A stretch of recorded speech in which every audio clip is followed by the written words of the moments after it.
Morning, everybody.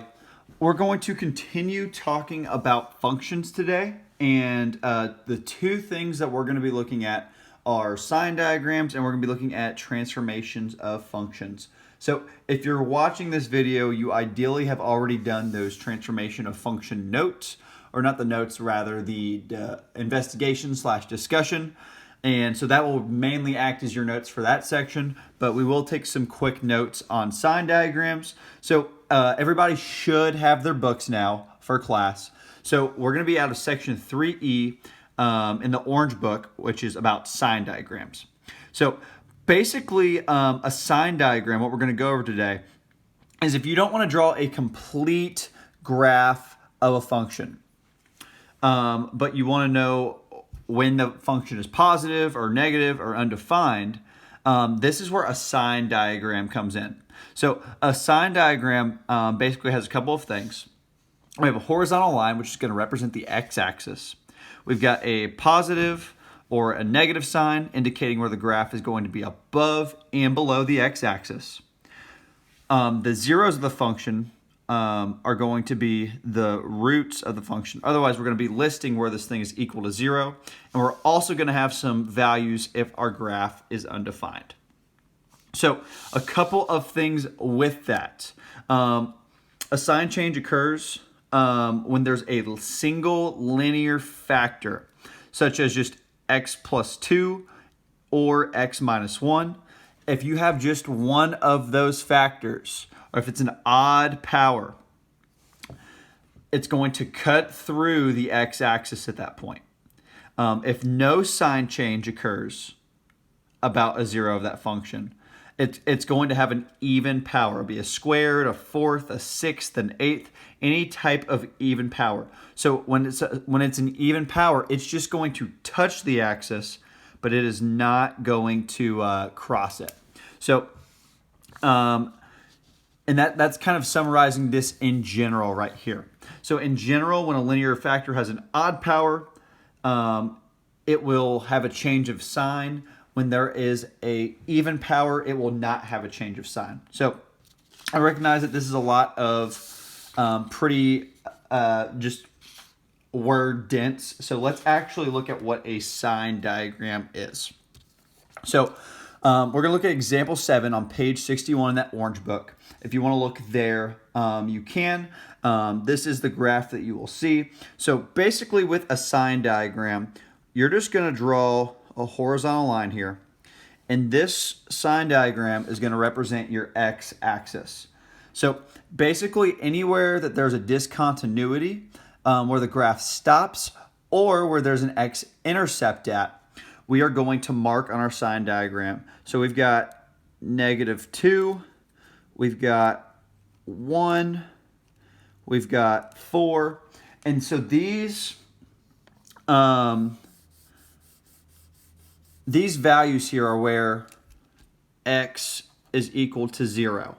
So what we want to say is on the other sides of these things, so to the right side of 4, are we positive or negative? So to the right side of 4, this graph is above the x-axis, so we would just say it is positive. Between 1 to 4, we're below the x-axis, so we're going to say that it is negative. From -2 to 1, we are above it, so it would be positive. From -2 to the left, we are below it, so it would be negative.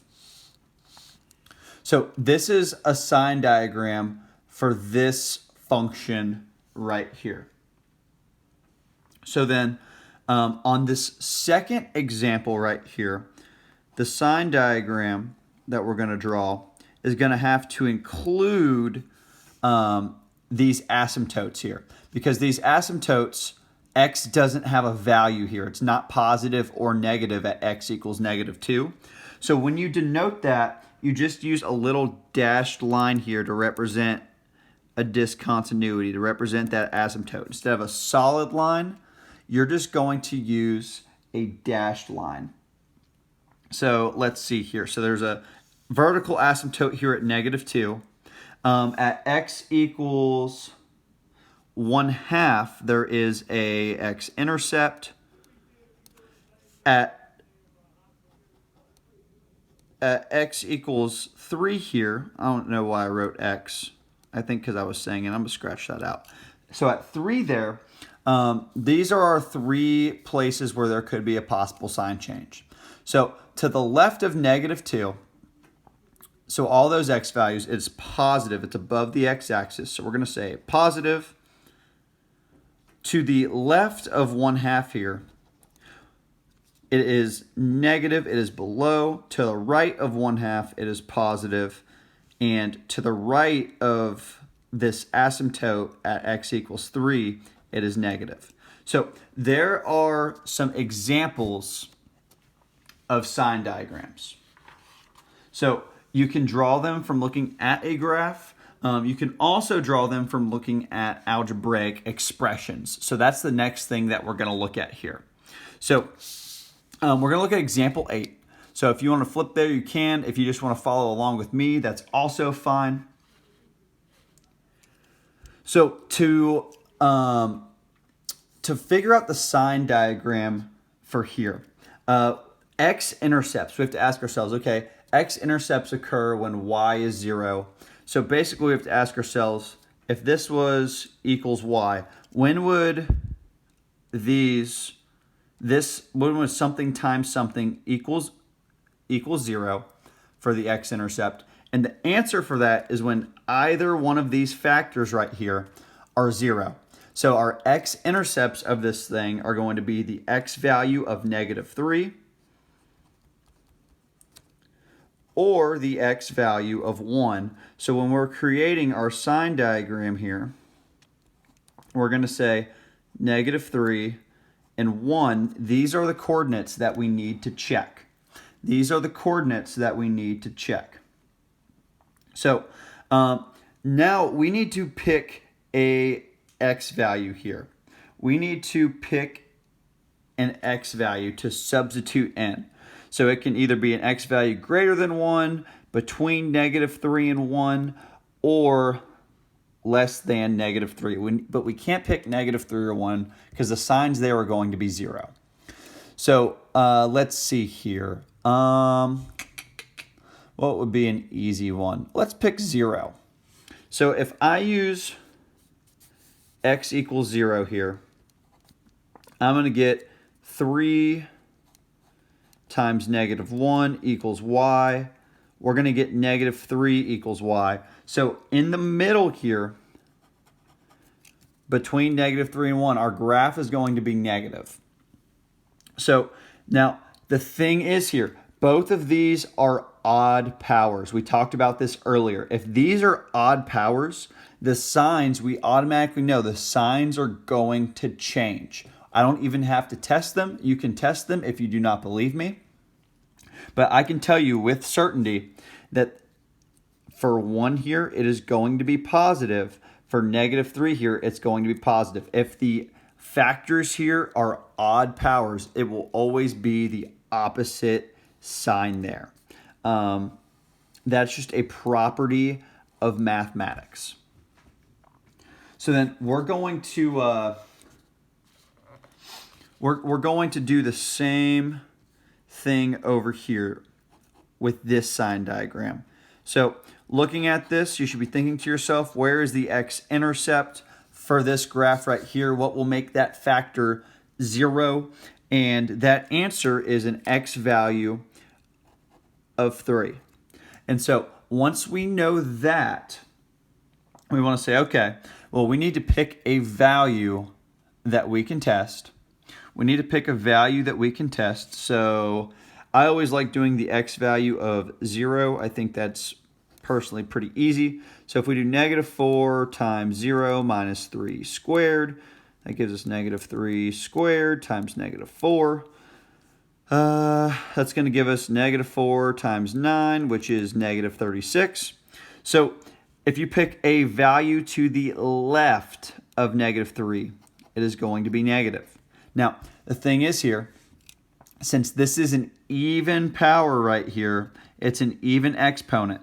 It is a law of mathematics that the other side of this is going to be negative as well, because the graph is going to approach the x value of -3. It will touch at x equals 3, and then it will go back down, just the way that it is set up with that even power. So you can test a number to the right side of 3 if you do not believe me. But just helping you all out there, that is a little bit of a shortcut. So the last example for today for a sign diagram, we've got to remember to check for. We've got to check for x-intercepts. We also have to check for vertical asymptotes when we are graphing these things. So the one that I want to look at here, so we're going to draw a sign diagram for x minus 1 divided by 2x plus 1. So as a reminder for the x-intercept, and we'll go ahead and set that equal to y.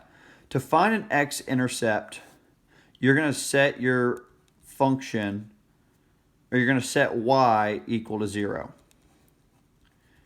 So if we've got x minus 1 divided by 2x plus 1, and we've got that set equal to 0, the way that we begin to solve this is that we're going to multiply both sides by 2x minus 1. We're going to get rid of this denominator right here, and that should be 2x plus 1.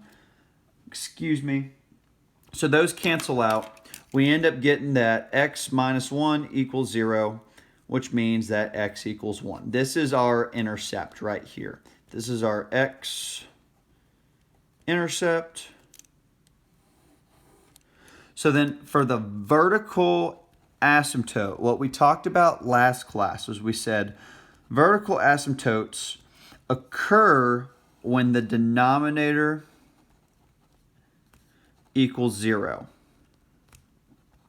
So we have to figure out when is the denominator here, when is 2x plus 1 equal to 0, and that's where our vertical asymptote is going to occur.